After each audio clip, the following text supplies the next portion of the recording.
All right, we got a review today of this power strip cover box and outlet cover box by Wappa Baby. If you got kids in the home that are typically pulling on the cords in their bedroom, waking up, getting out of their bed, you don't want them accessing the power outlets or unplugging that camera that you're watching them with, or anything that you just want to keep safe in their bedroom, electrical. This is a good product to make sure that those kids aren't able to get in there and unplug things or even shock themselves. So we're going to start here by opening up the box. As you can see, it comes in this bubble wrap. It was kind of sticky actually when I was opening it up, so as you'll notice I have a little bit of hard time getting it out there, but finally get it out. Everything comes in one big rectangular box that your power strip's going to go into. And the locking mechanism uses a dial system. You'll see there's a bunch of numbers on there, but really you just have to set it to 0 in order for it to open up. You push those 2 buttons in and it'll pop right up for you. You know, your first time doing it, you might need 2 hands just to get that open. But once you get it set to 0, it should open right up.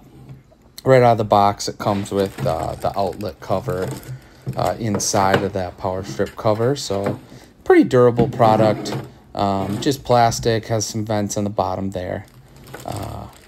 Now we'll move on to this outlet box. This one actually came, you'll see the hinge is kind of off a little bit. Just might have been due to shipping. Came with some installation instructions, which we'll get to later.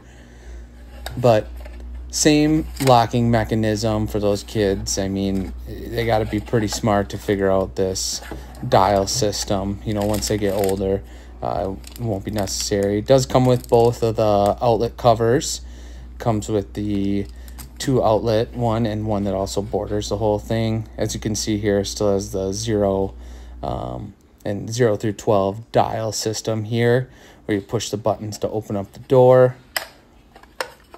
You'll see the top just kind of came off. That might have just been from shipping, but regardless, it was easy to get back in there after I overlooked it.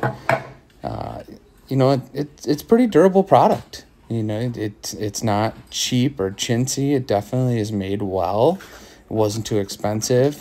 You'll see here, it opens and closes. I was able to get the door back on just fine. Once it's locked, it's actually pretty difficult. You couldn't just force it open. You definitely have to have it set to that 0. So let's install this thing. The first thing you want to do is shut off that power outlet. You don't want any chances of getting shocked. So go down, find the right breaker, click it off. Next, we're going to move to removing that existing wall plate. So here we happen to have a GFI in our son's bedroom. You're just going to unscrew those screws, take them right out, one by one.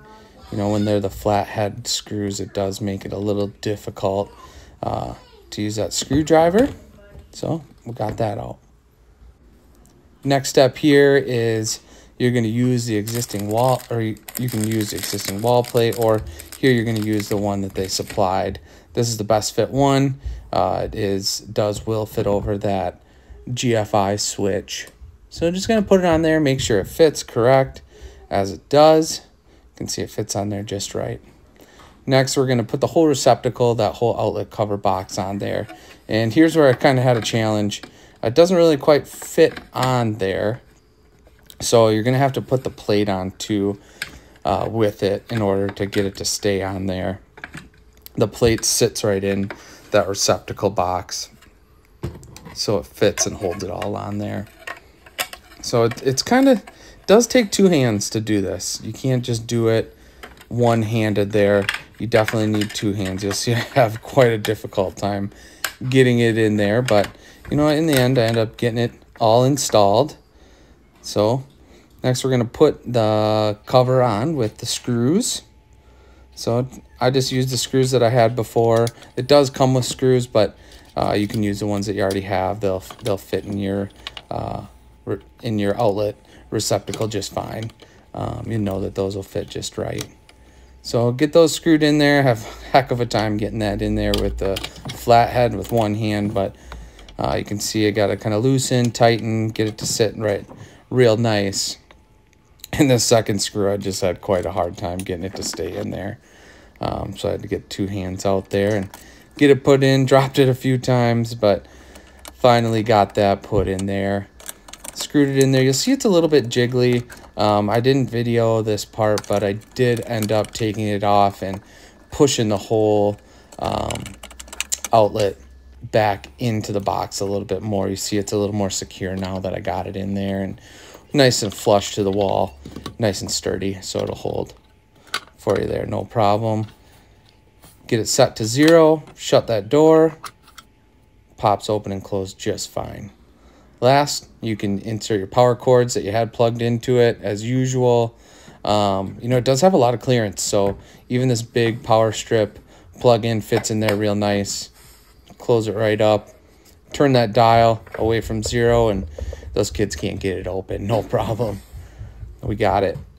So next we'll move over to the other box that it came with. First, you're going to turn off that power strip if you didn't already turn off the breaker. Get that number wheel set to 0. You know, both the outlet cover and this power strip box use the same mechanism. Just turn it to 0, kind of in and out of focus here. Don't mind that. Same idea as before. We're just going to push those 2 buttons and push them upwards towards the box, and that whole lid is just going to pop right off. Nice and easy. Kind of hard to do with one hand. You might need 2. But opens up. Like I said before, it's got those vents in there. And in case you have a number of things plugged in and it happens to get a little warm, it'll fit in there just fine. You could have a pretty big power strip in there, whether you have one long one or one that's more rectangular shape. Either way, should fit in there just fine. There's more than enough room for any type of style of item that you're going to be plugging into that. It should fit in there just fine. It does. Then you're going to plug in anything that you want to have power in the room. Here, this is our sound machine that we use. Plug that one right in. Having kind of a hard time with one hand, but got it in there. And last, we have another little extension cord that goes to our camera that overlooks the crib or the bed in the room. It does say you can arrange the cords in these little slots here, but I didn't seem to think they need to fit too close, but at least just get them to go out real nice and organized there. Last, you're just going to put that lid back on. You'll see it's got 2 little tabs on the side. You want to lock those underneath and then push those 2 little dots into the holes.